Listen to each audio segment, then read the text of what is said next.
Bien, el Consejo para la Cultura y las Artes de Nuevo León, a través de la Casa de la Cultura y de la Coordinación de Literatura, les dan la bienvenida a la segunda sesión de este segundo día de nuestro 25 Encuentro Internacional de Escritores, que lleva como título Escritura e Incertidumbre. Me voy a permitir presentar a nuestro moderador, Efraín Ordóñez Garza. Él nació en Monterrey, Nuevo León. En 1983 es editor y traductor literario. Trabaja en el libro de falsas biografías, La Maestría del Fracaso, con el apoyo del programa del estímulo fiscal a la creación artística del Consejo para la Cultura y las Artes de Nuevo León. Fue becario del programa Jóvenes Creadores del FONCA en 2016 al 2017, apoyo con el que escribió su segunda novela, El Blanco. Es autor de Humo, novela publicada por Nitro Press en 2017, por la que obtuvo el Premio Nuevo León de Literatura en 2014 en Conarte, con el título Ruinas, publicada en su primera versión en 2015 por Conarte.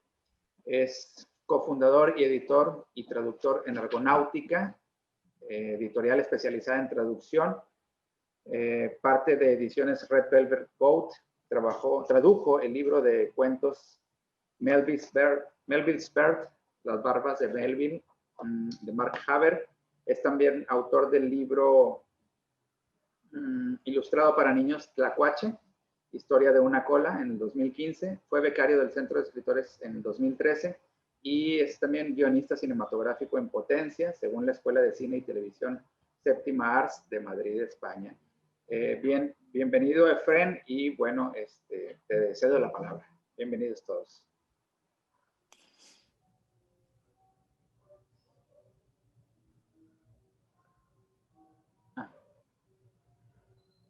Estás mudo, Efraín. Gracias. Gracias, Gildardo, por la presentación. Y ahora me toca a mí presentar aquí a los tres, a Manuel, a la maestra Coral y a Irmgard, uno por uno, antes de cederles la palabra. Coral Aguirre, nacida en Bahía Blanca, Argentina, es maestra de literatura de la Facultad de Filosofía y Letras de la Universidad Autónoma de Nuevo León y en la actualidad dirige la Escuela de Teatro de la misma institución. Se ha especializado en la enseñanza de las artes escénicas, en la investigación sobre el perfil de mujeres creadoras y como escritora ha obtenido premios regionales, nacionales e internacionales en dramaturgia, novela, cuento, ensayo y guión cinematográfico. Desde entonces, una de sus investigaciones clave es sobre Alfonso Reyes, lo cual ha dado lugar a 2 ensayos más sobre el regiomontano. Es Premio de las Artes por la Universidad Autónoma de Nuevo León y perteneciente al Sistema Nacional de Creadores. Su beca abarcó los años 2016 a 2019. En este 2020 termina de recibir el Premio al Mérito Artístico Colegio Civil, otorgado también por la Universidad Autónoma de Nuevo León, a su vida dedicada a las artes a través de la literatura, el teatro, la música y el cine, y por su carrera como escritora y catedrática de la Autónoma de Nuevo León. Ha publicado más de 20 libros, entre dramaturgia, cuento, novela y ensayo. Bienvenida, maestra. Irmgard Emmelheinz nació en México en 1983. Es escritora, investigadora, traductora, docente y mamá. Actualmente miembro del Sistema Nacional de Creadores en la categoría de ensayo. Ha sido invitada a impartir seminarios, conferencias y cursos a instituciones de talla internacional y sus textos han sido traducidos a varios idiomas. Sus más recientes publicaciones son El cielo está incompleto, Cuadernos de viaje en Palestina, publicado por Taurus en 2017, y Jean-Luc Godard's Political Filmmaking por Palgrave Macmillan en 2019. Su proyecto del FONCA, Violencia, Amor, Resistencia en el Devenir, Subjetivar, Mujer, está por publicarse en inglés con Vanderbilt University Press en 2021. Bienvenida. Y Manuel, al final, Manuel Iris, nació en Campeche en 1983, es poeta mexicano y radica en la ciudad de Cincinnati, Ohio, en Estados Unidos, en donde fue nombrado poeta laureado en abril de 2018. Ganó el Premio Nacional de Poesía Mérida en 2009 por su libro Cuaderno de los Sueños y el Premio Regional de Poesía Rudolfo Figueroa por su libro Los Disfraces del Fuego en 2014. Ha publicado poesía, ensayo y traducción en revistas como Letras Libres, Casa de las Américas, Sibila, Mapocho, Triplo, Quinto en Portugal y Líneas. Poemas suyos han aparecido en varias antologías, destacando Postal de Oleaje, Poetas Mexicanos y Colombianos Nacidos en los 80, publicada al mismo tiempo en México y Colombia. La antología continental Voces de América Latina, publicada en Estados Unidos, y la antología de la poesía iberoamericana actual, recientemente publicado en España. También hace poco fueron publicadas 3 selecciones de su poesía: La luz desnuda, en Venezuela; Frente al misterio, en El Salvador; y Traducir el silencio, Translating Silence, en Nueva York.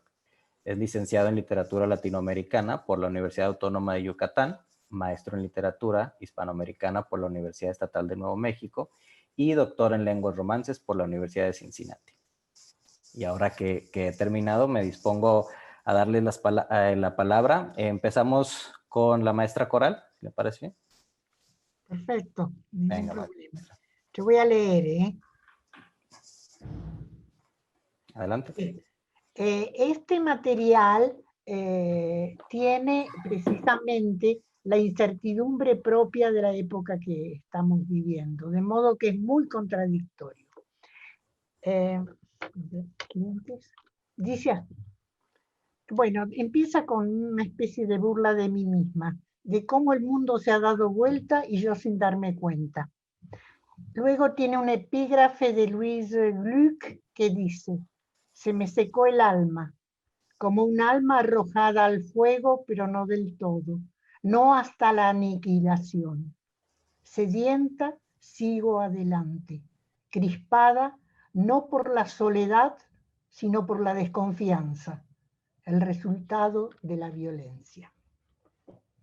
Lo primero que me pregunto, ¿qué cambió en la presencia ausente de amigos, alumnas, gente de toda la Haya, frente a la cual me hallo cada día y platico, o informo, o estudio, escucho, atravieso la red y sueño que nos hemos encontrado, y aquí estamos frente a frente, diciéndonos lo nuestro, lo tuyo y lo mío, juntas, juntos?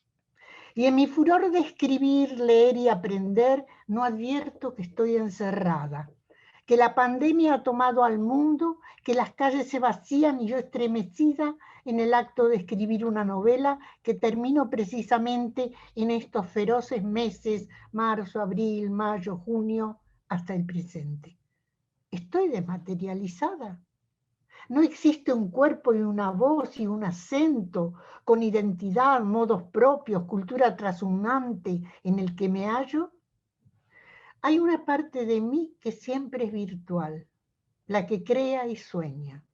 Me hallo, es decir, me encuentro y al mismo tiempo estoy alojada en un cuerpo, una voz y una conciencia que vuela y se arrebata y crece y se obstina en alcanzar el lime, en el borde, en la exasperación de derribar fronteras. Y yo que pregono que sin otro no hay yo, que somos un nosotros y que eres tú la que me dice, el que me cuenta, la que me fija, el que me decide. Me quedo sin aliento porque yo resido en esta morada mía, pero tú eres el vacío, nada, una imagen, una intelequia, una impresión que se expande desde la pantalla. No lo puedo creer. También el texto es virtual. También la lectura con imágenes solo inventadas por mí me han regalado el esplendor del Quijote, la picardía de Sancho Panza, y los he visto caminar por senderos rajados de tanta sequía y me he reído con ellos detrás del Rocinante tan flaco y chueco y del burro igual de panzón que su dueño, ese Sancho a veces tan parecido a Falstaff. Porque no nos engañemos. Al igual que nuestra imaginación, los sistemas de realidad virtual, salvo el olor, reviven la experiencia sensorial de otra persona. Y no es cierto que nuestro ojo frente a la noticia, la clase, la plática virtual, colectiviza la experiencia, la iguala con los demás. No para mí al menos.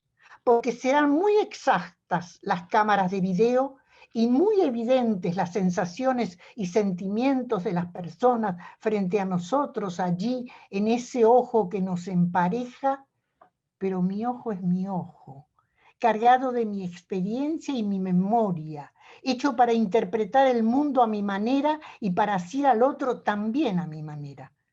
De modo que el gran ojo colectivo se multiplica como siempre en millones de ojos diversos que somos nosotros, con nuestras historias y vivencias y costumbres y geografías e historias, junto con la diversidad de nuestros bolsillos, pobres o ricos, y con un pie en la pura virtualidad y el otro en lo real, esa cosa material y viscosa que es la cotidianeidad y que solo se ilumina y trastoca del otro lado, como Don Quijote y Sancho Panza.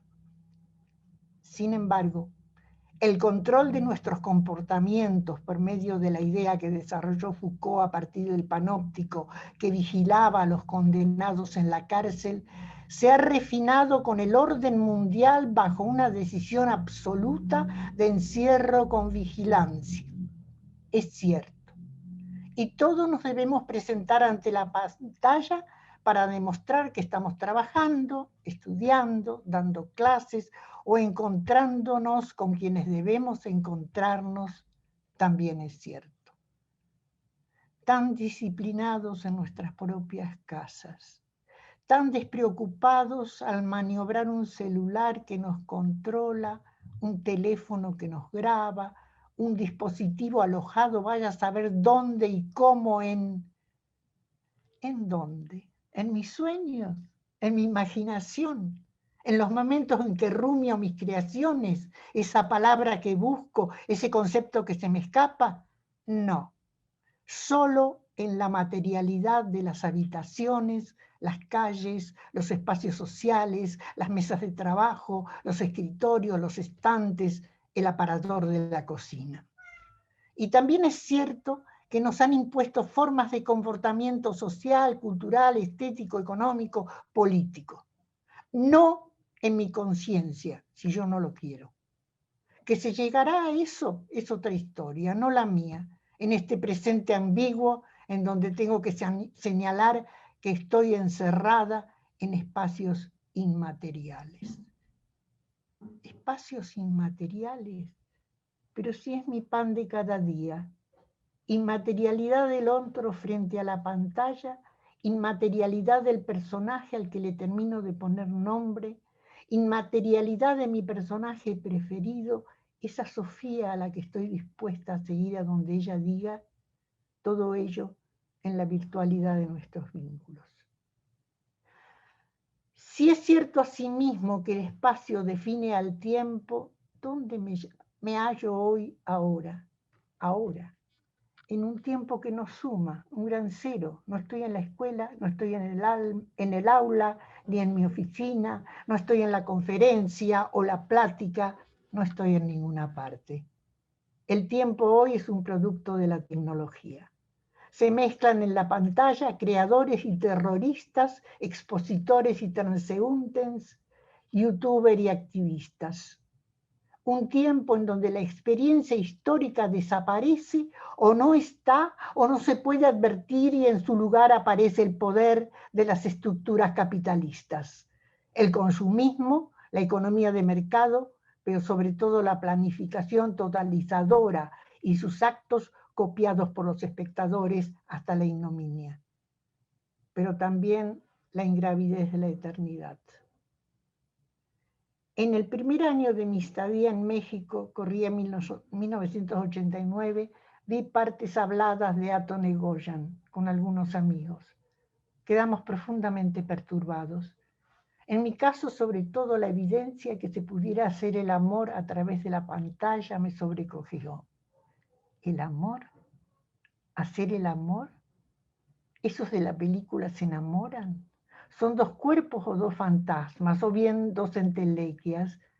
¿Qué se mezcla en el sexo virtual? ¿Se trata de qué? Y Lacan alguna vez me sobresaltó más. El amor no existe. Es un deseo hacia alguna parte, o ninguna. ¿O ninguna? Entonces, bien puede darse en un espacio sin tiempo. Ahora pienso en la multitud de jóvenes evitando mirarse mientras platican o guardan silencio con un celular en la mano al que observan fijamente. Y advierto de inmediato que no conozco gente enamorada, o muy poquita. La virtualidad de la pantalla nos ha comido el cuerpo, pero sobre todo el resplandor del otro. Y resulta que ahora estamos encerrados y vigilados, vale decir castigados como niños que no han sabido comportarse, con la pantalla como único testigo. La fábrica de la realidad vista a través de la literatura, diría Josefina Ludmet, se ha quedado corta. La realidad ficción ha superado toda especulación al respecto y la imaginación ha sido sobrepasada por la lente o la pantalla y expropiada en nombre de los más media que piden a gritos fake news.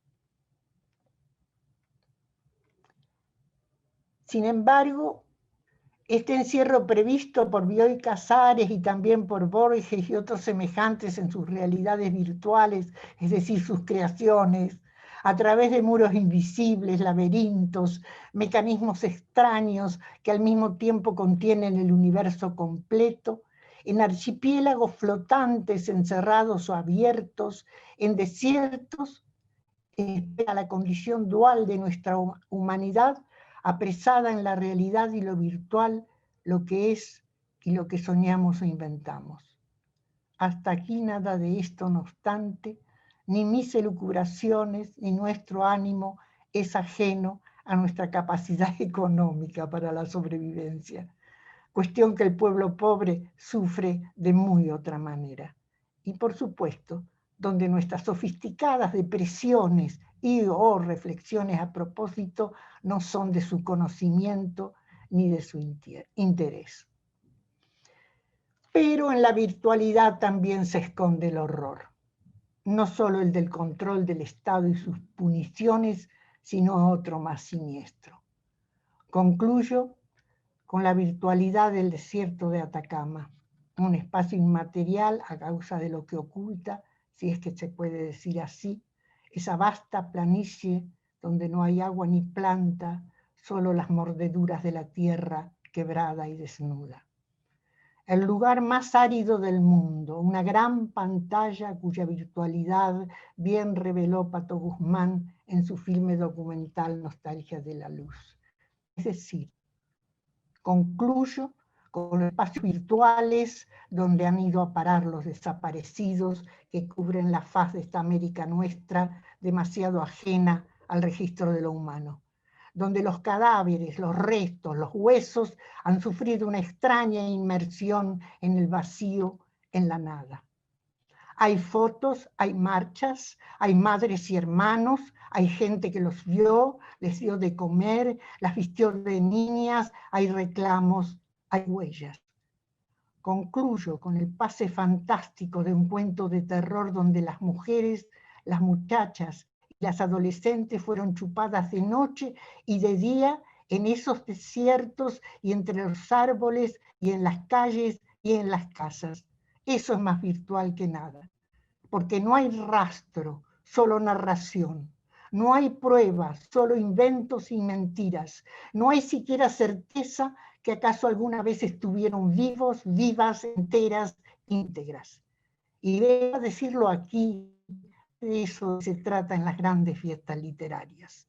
Y no obstante, es la mayor desmaterialización de los cuerpos que conozco.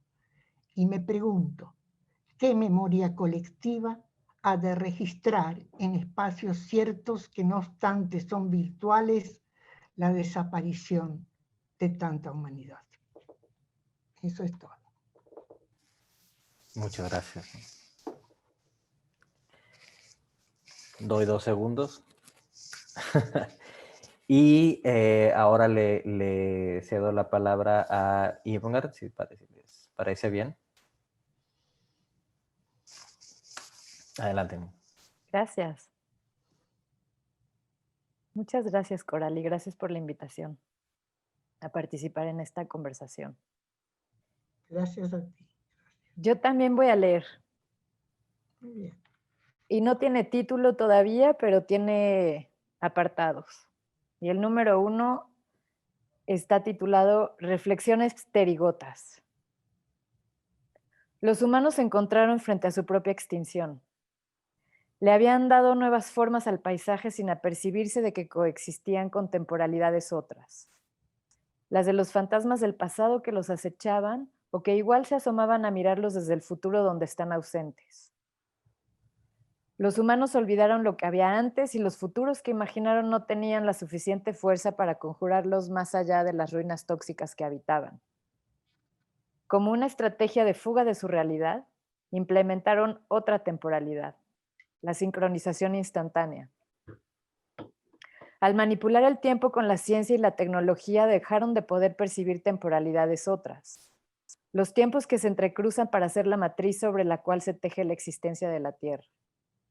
Porque compartimos existencia con la flor silvestre extinta en el prado, el líquen en la tumba del cementerio, los jitomates que crecen salvajes en una lata tirada en un basurero, los peces que se asfixian en un río contaminado y mariposas migrantes que han errado en su ruta y divagan perdidas. Estas temporalidades y mundos posibles están entre los humanos, pero no los perciben porque la imaginación humana es incapaz de fugarse del tiempo del presente instantáneo que está acercando sus conciencias. El supuesto excepcionalismo humano los está llevando a morir de asfixia. Para erigir su civilización supusieron que estaban por encima de todo lo demás, empezando por encima de lo inhumano. Por tener lenguaje, sentido de justicia, razón, empatía, risa, sexo erótico. Pero nunca se dieron cuenta que los desastres naturales no son naturales, sino consecuencias de actividades humanas que desataron amenazas aterradoras. Depredadores invasores, epidemias de autodestrucción, incendios implacables, virus descontrolados. 2. El cuerpo desmaterializado y la virtualización de la conciencia. El primer episodio de la serie británica Years and Years, transmitida a partir de 2019 en HBO, el personaje de Bethany, una adolescente cuyo rostro se esconde detrás de una máscara en 3D de emoji animada, ha hecho una cita para hablar con sus papás y anunciarles que es transhumana. Les dice, no quiero ser carne, quiero escapar esta cosa y devenir digital, quiero vivir para siempre como información. El transhumanismo es el sueño de digitalizar al cuerpo humano como una forma de potenciarlo o mejorarlo, de escapar el sufrimiento humano y del error de la muerte. Con el transhumanismo, la tecnología pone al alcance de los humanos los atributos divinos de la omnipresencia, la omnipotencia y la omniscencia. El ideal del transhumanismo es devenir pura conciencia, logrando un tipo de trascendencia individual y secular. En Years and Years, Bethany se convierte en una heroína que con superpoderes transhumanos, que son ojos mecanizados y cerebro conectado a toda la data del mundo, logra hacer visibles los horrores en un campo de refugiados del gobierno británico. Esta narrativa tecnoutópica es afín a la ideología de la democracia en el sentido de que la meta política de la democracia es la de visibilizar las ordalías de las minorías oprimidas. La narrativa también está en sintonía con la ideología transhumanista de Silicon Valley, en la que el individualismo moderno secular culmina al subir a la red la estructura de la mente de una persona y descargarla en un cuerpo transbiológico. En oposición a esta tecnoutopía en la ciencia ficción y en la literatura cyberpunk, el transhumanismo resulta en escenarios de pesadilla de apocalipsis, control social y sometimiento individual. Por ejemplo, como la otra serie británica que es más conocida, Black Mirror. Lo que tienen en común Years and Years y Black Mirror es que en ambas los avances tecnológicos y la creciente simbiosis entre humanos y máquinas vienen de la mano de inestabilidad política, económica y social. Podemos afirmar que todavía no hay equivalentes en la realidad a estas narrativas. La implantación de prostéticos es cosa todavía de experimentos científicos y estéticos, aunque en realidad nuestra existencia no está muy alejada de estos escenarios de ciencia ficción distópica. 3. Neurototalitarismo. Definitivamente, la tecnología ha tomado un papel decisivo en nuestras vidas. Las plataformas digitales son la infraestructura a través de la cual gestionamos nuestras vidas laborales e interpersonales.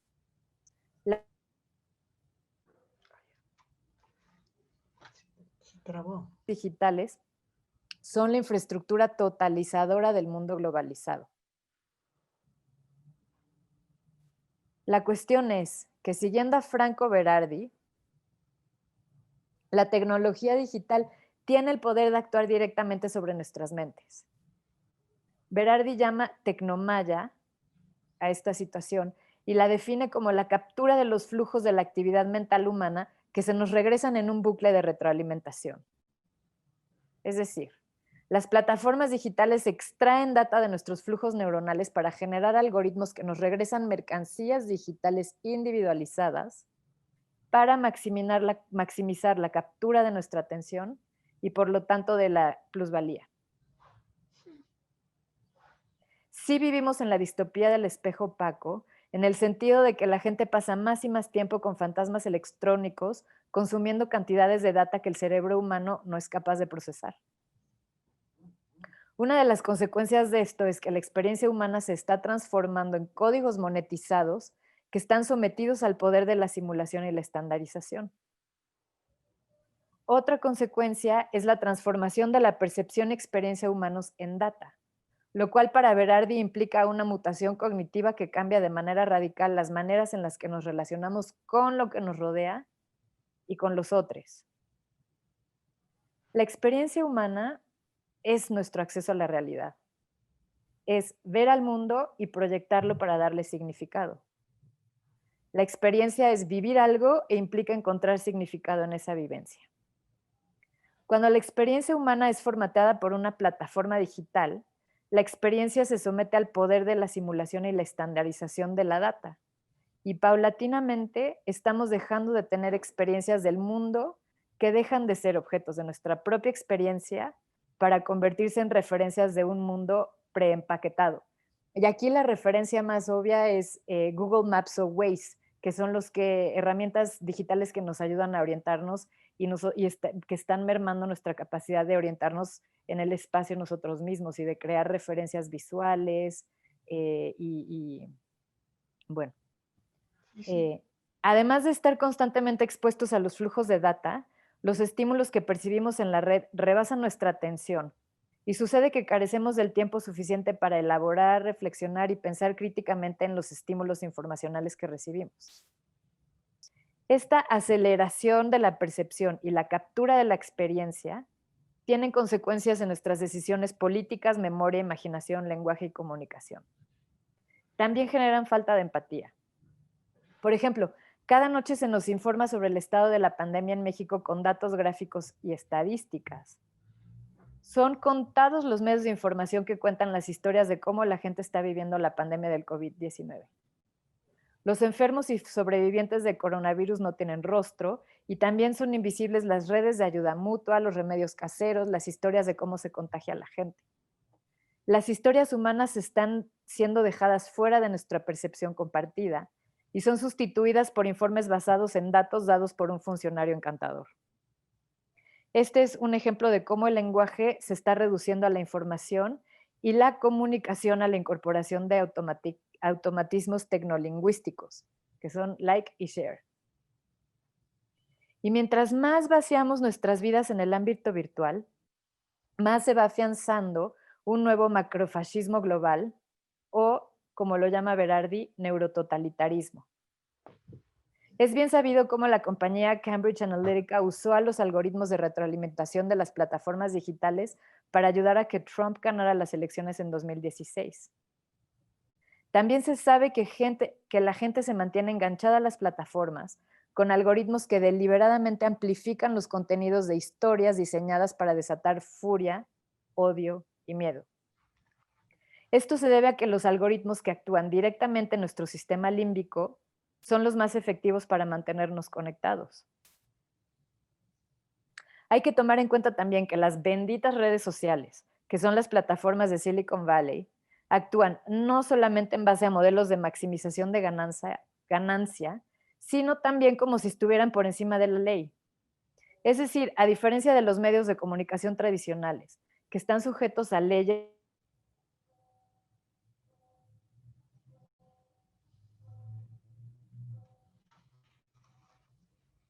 el de enganchar a los usuarios, bajo pretexto de fomentar la libertad de expresión. Y estos 6 de Silicon Valley están tan por encima de la ley que de nuevo Facebook y Twitter tuvieron injerencia en las elecciones en Estados Unidos, censurando un artículo del New York Post que comprometía a Biden. También hace poco, la plataforma de Zoom censuró un encuentro académico con la líder y activista palestina Laila Khaled. 4.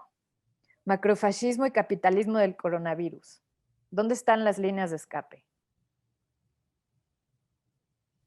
Hoy, universidades y todo tipo de instituciones por el mundo han firmado jugosos contratos con Zoom y Google y plataformas afines para mantener andando la maquinaria de la productividad. Me encantó cómo lo pusiste, Coral. Tenemos que hacernos presentes en las pantallas para probar que estamos produciendo. Con la pandemia, las pantallas parecen ser nuestro único... la depresión y el pánico, juntarnos y encontrar significado en común en fiestas de Zoom, intercambiar puntos de vista, artículos, memes sobre la situación de grupos de WhatsApp. Díganme, por favor, que secretamente se iban a fiestas clandestinas. Con el encierro por la pandemia, las condiciones de alienación de la vida urbana se intensifican. Además de que el privilegio se ha redefinido como la posibilidad de tener los medios para no entrar en contacto cercano con la gente de cuyo trabajo, cuerpos y vidas dependemos, porque sostienen nuestras formas de vida. Esto significa que ha surgido una nueva clase trabajadora virtual y que Zoom y plataformas...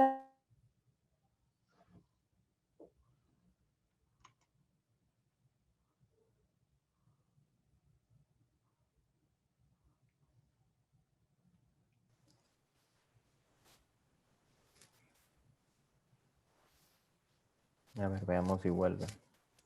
Códigos intercambiables y a las reglas de la acumulación del capital, exacerbando el poder de la tecnología sobre la sociedad.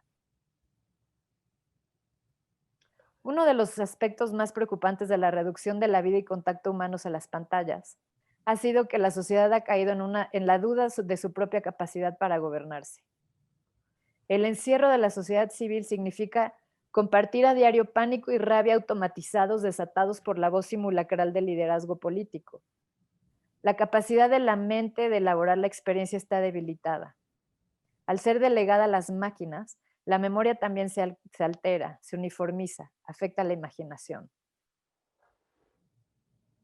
Los 6 de Silicon Valley están utilizando su poder de censura para preservar el status quo. Y la promesa del Internet de ser una herramienta para la emancipación y lograr equidad, permitiendo a los que no tienen dinero y poder competir en la guerra de información con gobiernos y corporaciones, se acabó convirtiendo en una herramienta de extracción, coerción, vigilancia en masa y en la centralización de poder sobre el flujo de información. Ante este panorama y para estar a la altura de los tiempos, necesitamos asumir que la crisis por la pandemia de COVID-19 no es pasajera, sino un síntoma del agotamiento inminente de los recursos de la Tierra. Es decir, el coronavirus nos está diciendo a gritos que la vida humana es insostenible bajo este modelo de capitalismo extractivista. Y el hecho de que las políticas estatales protejan al mercado y no a la vida hacen evidente, primero, que no sabemos sobrevivir afuera del mercado. Y segundo, que no hay línea de escape posible, porque si nos volvemos tecnófobos, dejamos de existir en este mundo interconectado. Pero yo tengo la esperanza de que logremos un éxodo colectivo de las plataformas cuando compartamos la percepción que estar conectados tiene que ver con enfermedad, pandemia, encierro, muerte y aislamiento.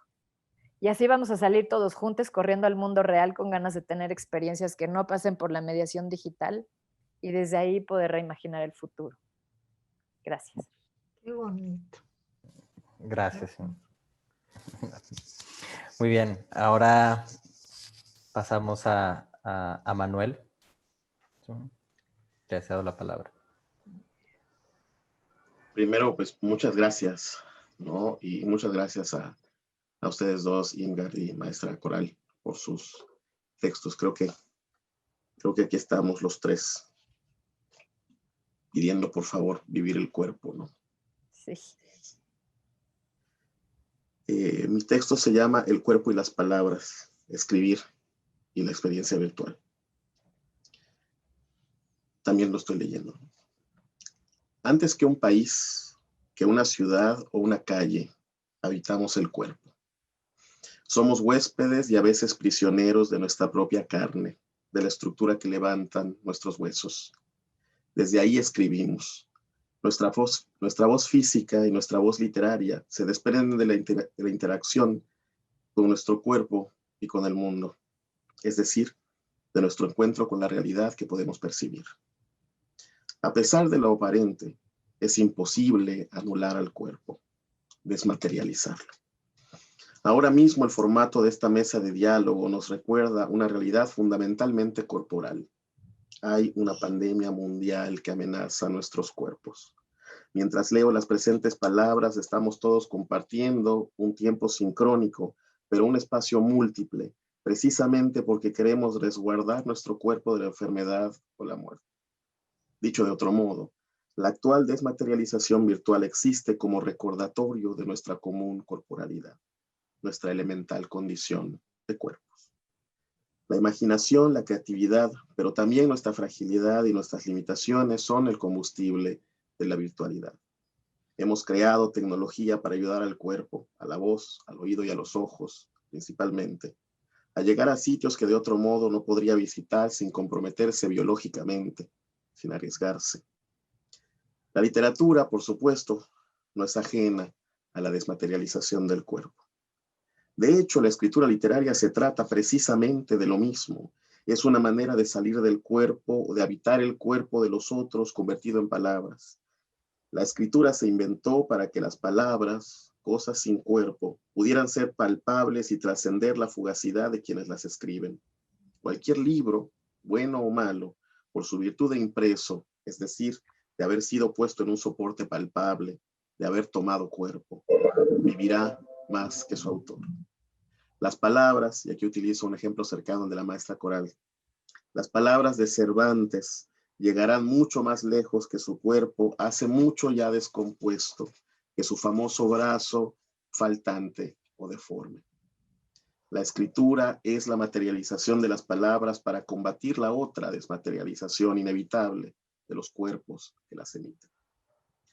Es verdad que los últimos meses y los meses futuros sostienen la ilusión de que el cuerpo ha desaparecido de la realidad cotidiana. Han cambiado los ritos de la vida literaria y hemos vuelto, por decirlo de algún modo, nos hemos vuelto, por decirlo de algún modo, más discurso que performance. Pero quizá lo opuesto también es verdad. Las redes sociales son una pasarela de cuerpo, de voces y de historias. La literatura no ha cambiado su labor de congregarnos. Seguimos aquí, reunidos para contar historias. El resplandor de nuestras pantallas es el brillo de esa flama primigenia en una cueva imaginada y real, al inicio del lenguaje, en la que empezamos a reunirnos para contar relatos imaginados que luego se volvieron la base de nuestra realidad. Desde hace meses despertamos todos los días, como dijo Ingard, con un conteo de muertos, con la historia de alguien, cercano o no, que ha logrado salvarse o que ha perdido la vida. Todos los días nos despertamos con la prohibición de abrazarnos, de reunirnos, de tocarnos. El tacto de otro cuerpo es peligroso. La deseada proximidad con otra piel, con otro aliento, es una amenaza, quizá mortal. El conflicto es ese. A pesar de que podemos escucharnos y vernos, no podemos tocarnos. Un acto natural se ha convertido en rebelión o en locura, en amenaza o falta de respeto por la salud de los otros. Se anula el tacto, pero ¿es acaso eso desmaterializar el cuerpo? Me parece que no. Si bien es verdad que no podemos tocarnos, estamos ahora sumergidos en un estado de permanente hiperconciencia de nuestra propia corporalidad y de la de los otros. La distancia, quizá debo agregar la sana distancia, es un recordatorio del cuerpo. En la virtualidad nos hemos convertido en nuestra foto, en una imagen y en una narrativa moldeable, y sin embargo nuestra depresión es corporal. Nuestra tristeza y nuestro miedo vienen del vacío de los otros cuerpos, de su falta. No queremos eso. No queremos abrazar la oquedad y por eso la llenamos de imágenes y voces que no pueden, aunque quieren, sustituir la epidermis. El horror vacui nos dispara a la virtualidad para encontrar, para ver otros cuerpos, y la literatura nos sirve para encontrar significados más allá de los cuerpos mismos. La pandemia nos ha volcado de nuevo sobre nuestras propias palabras. La cantidad de lecturas de poesía, de mesas de discusión como las que ahora compartimos, ha convertido la virtualidad en un sitio de reunión con una oferta tan abrumadora como la de una biblioteca que sabemos que jamás podremos leer completa. Los demasiados libros se han convertido en las demasiadas sesiones de Zoom. Y lo que más extrañamos, hablo de estos de los que como nosotros nos dedicamos a esto con alguna frecuencia, es la posibilidad de quedarnos después a charlar en el pasillo, en el café del evento, la posibilidad de lo impredecible. Las noticias están llenas de cuerpos, los que no aparecen, los de mujeres asesinadas, los de las otras, las mujeres que protestan y son recibidas a balazos, como sucedió en Cancún hace poco. Los de las minorías raciales protestando por la brutalidad policíaca en Estados Unidos, los de niños encerrados en cajas en la frontera americana y que no pueden encontrar a sus padres, los cuerpos enfermos por la pandemia, los cuerpos que mueren y entonces dejan de ser nombres para convertirse en números, los hermosos cuerpos famosos que suben o bajan de peso, los cuerpos casi anónimos que venden o regalan su erotismo en las redes sociales. La pandemia no ha podido anular ni el miedo, ni el amor, ni el deseo. Por ello estamos solos y al mismo tiempo rodeados de tantas imágenes de tantos otros cuerpos. La virtualidad busca la realidad. Escribir en estos momentos es hablar desde un doble encierro, el propio y el que los otros cuerpos nos imponen con el suyo. El cuerpo como cárcel del alma ha dejado de ser una metáfora mística para ser otra, el cuerpo como cárcel de los otros cuerpos, pero también son esos los que se proponen como salida, como válvula de escape. La virtualidad es una droga que distrae, pero que no cura las dolencias materiales y afectivas que la soledad y el encierro provocan en el cuerpo.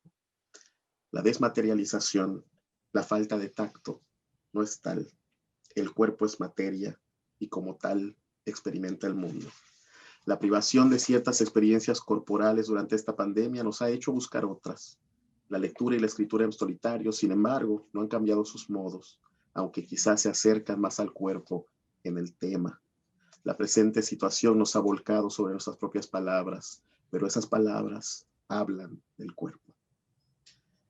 El confinamiento, espero, no será eterno. Y en algún momento la nueva realidad cederá frente a la realidad del tacto.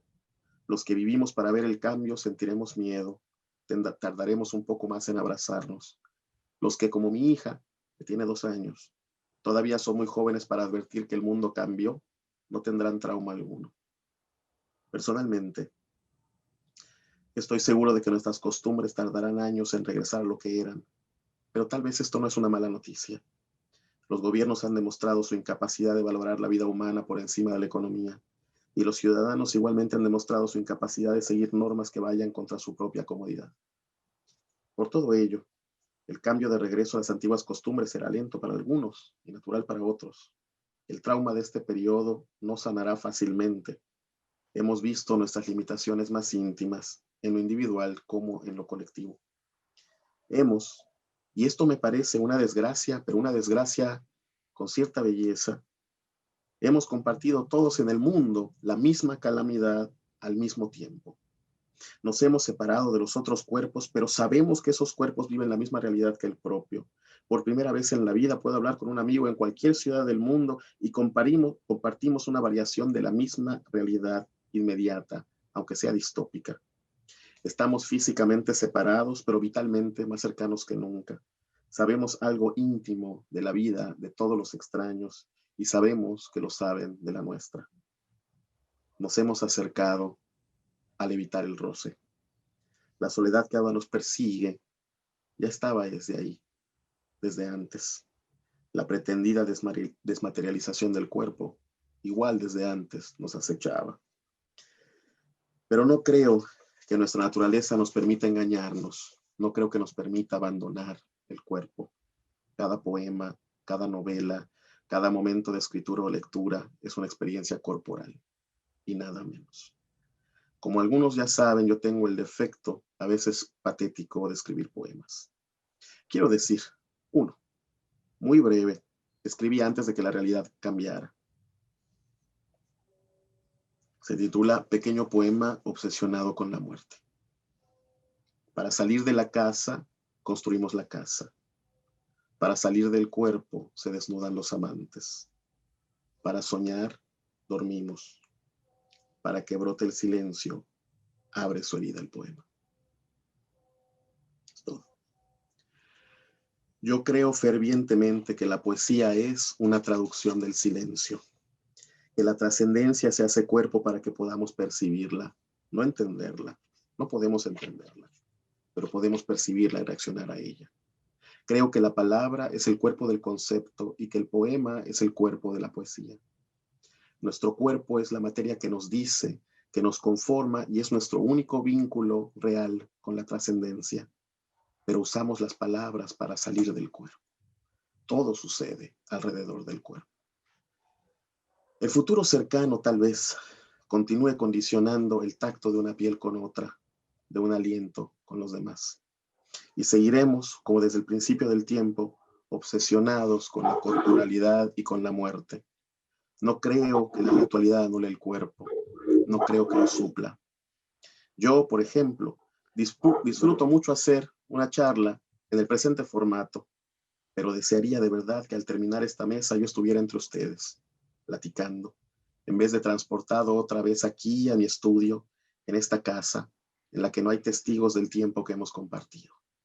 Aquí y ahí, en la memoria, quedarán nuestros cuerpos, los poemas y el deseo de que el tacto vuelva a ser posible. Gracias.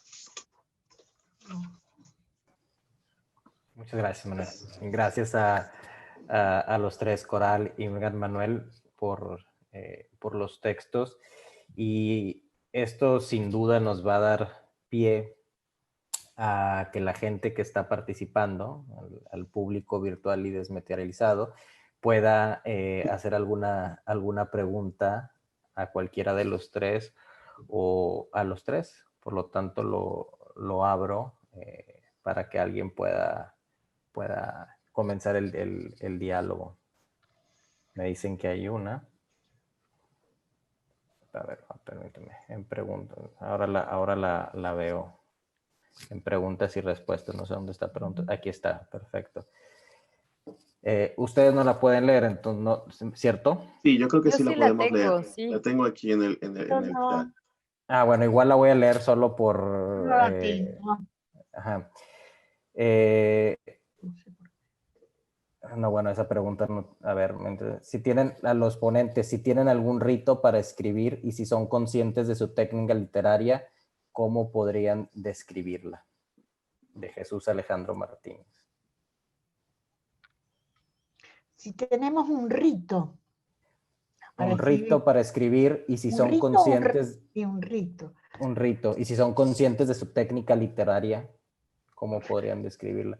Podríamos hablar de eso y de cómo se ha modificado, si es que se ha modificado.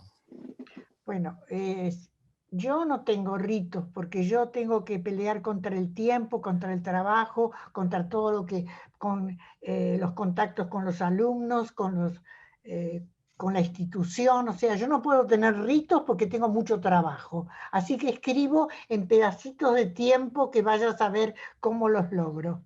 Ahora estoy un poquito más tranquila. Y en cuanto al otro, el proceso, sí, yo creo que a veces me reconozco, a veces encuentro obras mías de hace mucho tiempo y digo quién escribió esto. Eso es muy relativo, teniendo en cuenta una persona tan en las nubes como yo, ¿no? Eso es lo que pudiera decir yo. Pero antes de que ustedes contesten, quiero decir que Ingmar me dije, bueno, yo escribí una novelita rosa y ella me dio un mazazo en la cabeza y me planteó todo lo que está pasando y que yo también estoy sujeta a esa domesticación espantosa. Eso me espantó. Pero Manuel me salvó el alma, me salvó la esperanza al hablarme de esa posibilidad. Y son como dos textos que a mí me encantaría tener, por otra parte. Les agradezco mucho, me enriquecí muchísimo con ambos textos. Gracias. Igual. Gracias, Coral, sí, nos compartimos los textos con todo gusto. También Sí, quisiera por tener el favor. tuyo para volverlo a leer. En la pregunta de Jesús Alejandro, Ahí está. yo tampoco tengo rituales y yo entiendo perfecto a Coral de cómo para la escritura una se tiene que pelear por los espacios para poder escribir. Y yo lo que hago es acumular horas continuas al día donde me puedo sentar a escribir. Entonces, para mí es tan vital que intento por lo menos 2 horas al día sentarme a escribir, porque para mí es como tan vital como comer y dormir. Entonces, no tengo ningún ritual, sino que trato con todas mis fuerzas de mantener ese espacio abierto. Y dice Coral, sí, luego hay que lidiar con los alumnos y con las cosas de casa y con, ¿no? Entonces es una lucha constante por estar encontrando esos espacios.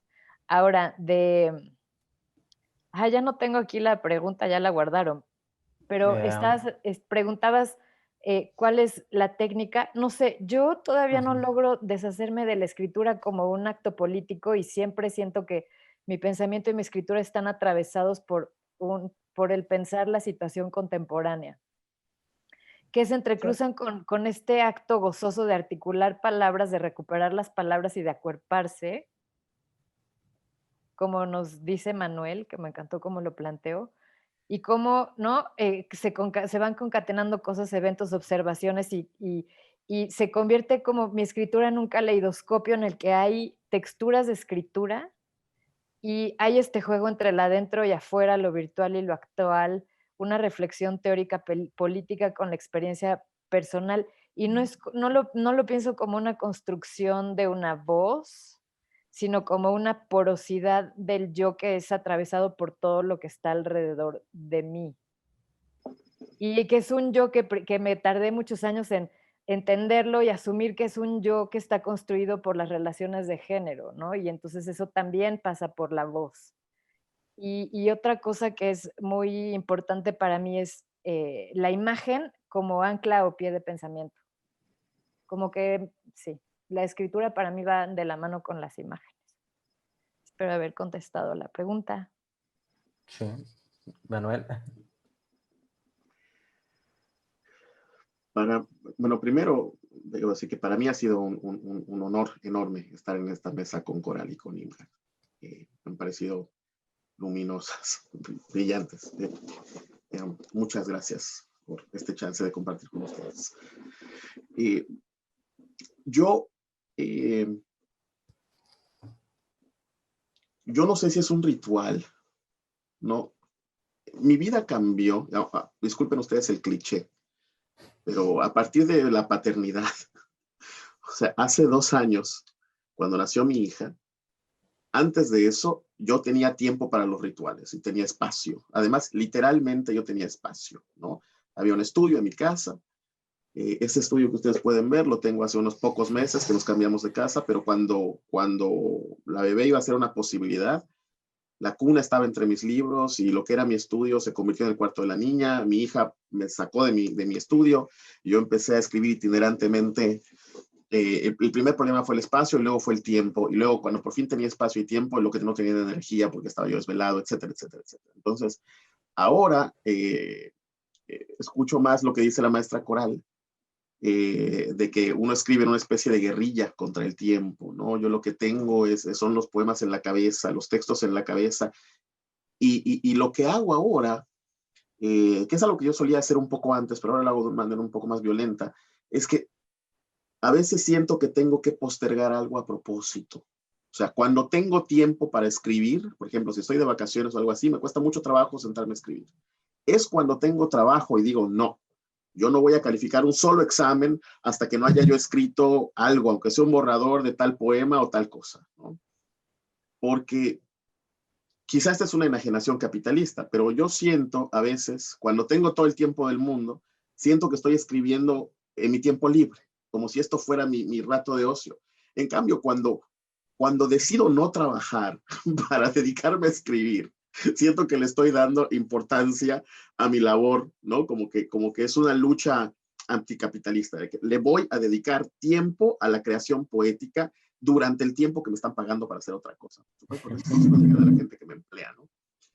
Pero sí, o sea, tengo esa rebelión, siento que es como darle importancia a mi escritura, no dejarla para el tiempo, para el otro tiempo, ¿no? Y yo no le quiero quitar tiempo a los momentos que yo puedo estar con mi hija. Entonces, entre sacrificar los momentos con mi hija o los momentos de trabajo, pues mucho más fácil sacrificar los de trabajo. No importa que los tenga que reponer luego, ¿no? Porque mi hija solo va a tener, yo le decía a un amigo, solo va a tener 6 meses, un mes. Entonces yo tengo un mes para jugar con una niña de 6 meses, ¿no? Y luego será otra cosa. Entonces el ritual se convirtió más bien en una especie de guerrilla posterior. Además yo escribo con las orejas. Yo me la paso rumiando el sonido, el ritmo del poema durante días, ¿no? A veces semanas. Y cuando por fin ya la canción está más o menos completa, me siento a escribir. Entonces yo escribo mucho. Yo escribo mucho sin la pluma en la mano. Escribo mucho sin estar frente a la computadora. Yo escribo cantando, balbuceando. Parezco un loco andando por mi casa, ¿no? Entonces yo no sé si eso sea un ritual, pero ha cambiado orgánicamente con mi vida y esa es la manera en la que escribo. Además, escribiendo poesía, yo creo que sí es otro monstruo, ¿no? Uno espera más la epifanía o no lo sé, la intuición que la inteligencia. No lo creas, mira, yo coincido mucho contigo. Yo siempre digo, cuando estoy por vomitar me siento a escribir.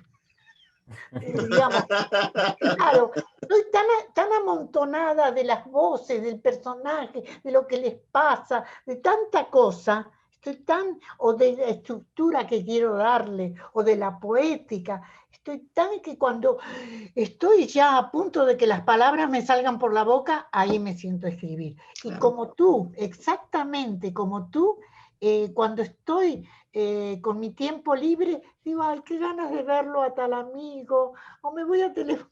Es decir, evito precisamente la costumbre de aprovechar. Todo lo contrario, desaprovecho. Sí. La idea de productividad me molesta mucho en el arte. Es horrible. ¿La idea de qué? De productividad me molesta mucho en la creación. Tengo que escribir 60 páginas para tal fecha, qué cosa. Y lo cual es un defecto muy duro como poeta mexicano, porque no hay mejor manera de ganar una beca o algo así que ser bueno para seguir un proyecto. Claro. Entonces, yo no puedo. Claro. O de ser productivo acumulando textos para mostrar, ¿no? Claro. Pero bueno, tenemos bueno, perdón, maestra, pero no, adelante y luego leo la otra pregunta. No, digo que yo como soy tan vieja y estoy por morirme, digo, no debo desaprovechar, pero desaprovecho de lo lindo, porque la vida me gusta mucho. Ahí va una pregunta de Alberto Granados que seguro están leyendo, pero la leo por formalidad. ¿Qué heridas o qué infecciones dejará la pandemia en el cuerpo textual en cuanto a recursos formales y la materialidad misma de la escritura? Se ha dicho muchas veces que es pronto para entender la situación, pero aventurando una respuesta. Y nos felicita. Excelente mesa, los abrazo a todos. Ay, me gustó muchísimo la imagen de abrazarnos con los ojos. Igual abrazos. Parpadeantes. Yo creo que la infección en el texto ya está presente en la industrialización de la producción cultural, que además se va a exacerbar porque van a reducir las publicaciones y publicar solo lo que venda más. Y entonces vamos a perder mucha de la riqueza textual que estamos produciendo ahorita en México. Entonces, más que antes, vamos a necesitar espacios como este para curarnos de esa infección de la industria.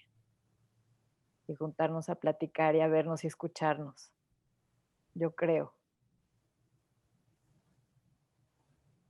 Y yo creo que si algo podemos aprender de todo esto, o algo estará ahí, tendrá que ser la exploración de la soledad no buscada, ¿no? Está la soledad, por ejemplo, del artista que quiere estar solo y que busca cierta distancia para tener silencio. Pero también a mí me parece muy evidente, como marca de esta enfermedad, la soledad terrible con la que uno muere. Lo más serio, lo más feo de estas muertes es que es un enfermo que no tiene a nadie junto a su cama. Es un enfermo al que su familia no puede visitar. Es un enfermo cuyo cadáver es infeccioso, ¿no?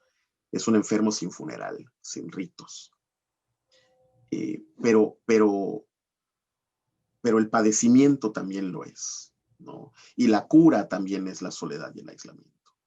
Entonces, yo creo que la exploración de la soledad y de la soledad contemporánea, que es una soledad rodeada de voces, una soledad rodeada de ojos, una soledad rodeada de pantallas, que no solucionan la soledad, tendrá que ser algo que se explore virtualmente, o sea, que, literariamente. Me parece que existe el espejismo de que se puede romper la soledad existencial por medio de la presencia virtual, ¿no? Y toparnos con este espejismo y traspasarlo, yo creo que es una necesidad a la cual puede atender la literatura, porque la literatura es la posibilidad de compartir una soledad con otra sin romperla. Pero ahora me parece que hay una angustia muy, muy evidente. La cantidad de gente sola, que al menos en la sociedad americana, que es mucho más dada al individualismo y que es la que yo tengo a mi alrededor, veo es apabullante, es terrible. Yo creo que habrán huellas literarias de eso, de esa soledad. Okay. Bueno, yo pienso que nos estamos olvidando del mundo. Soledades, muertes sin conocimiento de un ser humano cerca, soledades espantosas han habido siempre. Creo que vaya a saber cuánta cantidad de la humanidad se muere al borde de los ríos, de las calles, en la indefensión, lo que pasa que no nos habíamos dado cuenta. Creo que estamos magnificando nuestra soledad de esta, ¿no? De hablar contigo a través de la pantalla. No, hay soledades más espantosas que la cama en un hospital. Creo que nos estamos olvidando del mundo. Yo viví el terrorismo de Estado. En el terrorismo de Estado, durante 8 años en Argentina no podíamos reunirnos en la calle más de 2 personas. Casi no salíamos a la calle, porque salir a la calle era que nos pegaran un tiro en cualquier momento. Y caían las bombas y se oían los gritos y mil cosas. Y había campos de concentración como ahora hay hospitales. Había campos de concentración en todas las ciudades y en todos los pueblos. Y ahí se metía la gente y se moría la gente sin, mejor dicho, no es que se morían, los mataban sin que nos diéramos cuenta. Entonces creo que cada época tiene sus heridas, es cierto, particulares o generales, como en este caso todo el mundo, pero no nos olvidemos de toda la experiencia acumulada de dolor que sufre, yo diría, las 3/4 partes de la humanidad, ¿no? Los niños, bueno, ni nos pongamos a decir la cantidad de ejemplos que podemos dar, ¿no? Es decir, las mujeres, la trata de mujeres, la trata de blancas, todas las cosas espantosas que quizá ahora le pudiéramos dar una trascendencia y una magnitud mayor porque nos está tocando a nosotros, a todos nosotros. Yo soy muy violenta en eso. No creo en nuestros dolores burgueses. Creo que el pueblo, con o sin pantalla, con o sin pandemia, sufre mucho más de lo que podamos imaginar. Gracias. Yo quiero agregar una cosita más, que es que he estado pensando en hacer una analogía con la pandemia y el estado del mundo y de la sociedad y del ser humano en esta época, inspirada en el texto de La peste negra de Artaud, que él ve como los abscesos del cuerpo por la peste, como los abscesos en la sociedad que necesitan ser purgados de la corrupción y decadencia de la sociedad hace 100 años, y estos cuerpos necrosados y podridos como el cuerpo social de la posguerra, Y si pensamos de esta manera el COVID como una analogía de lo que está pasando en el planeta, el que muere de COVID se muere de asfixia como se está asfixiando el planeta. Y los órganos colapsan masivamente y atacan al sistema inmune de la misma manera que los humanos estamos colapsando y asfixiando los sistemas que sostienen nuestras vidas, ¿no? Entonces es una lección también tremenda que nos deja COVID.